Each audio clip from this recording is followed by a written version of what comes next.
also, I don't know if many people can actually recognize what is a healthy relationship and what is a toxic one, because I would say on a global space, everyone's pretty traumatized. And I barely, like growing up, I maybe there's like one family who were really good to each other. They were really loving.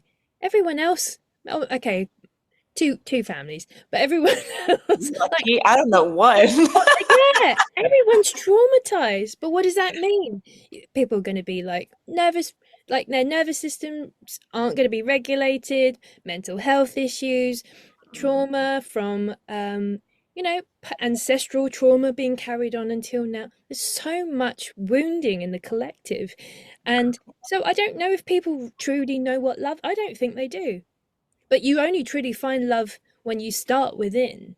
You have to start, you have to cultivate that love within. And when you cultivate that love within, you'll be able to recognize it outside of you.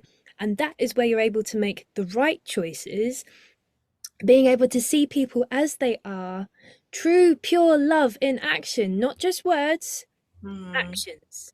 And that's single, that's like individual people and groups. Very important, especially in these days where spirituality is starting to like poke their heads above ground and it's starting to become more accepted. There is a lot of shadows within groups. There are a lot of shadows within spirituality.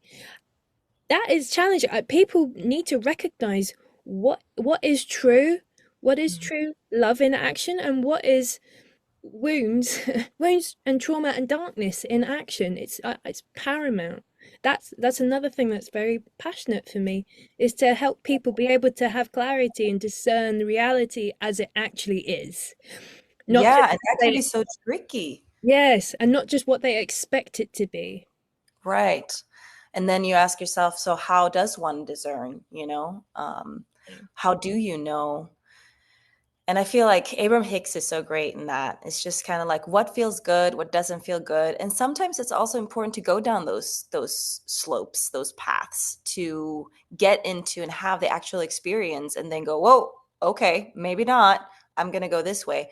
And Mm. now I've learned. Sometimes you do need sad to say, I guess in a way, you can talk about these things, but sometimes people do need to experience them to be able to have to carry that wisdom because it's a completely different Yeah. place. You're coming from a completely different place when you can understand someone from your own perspective. Like I've actually lived this. I've actually experienced this. So I do know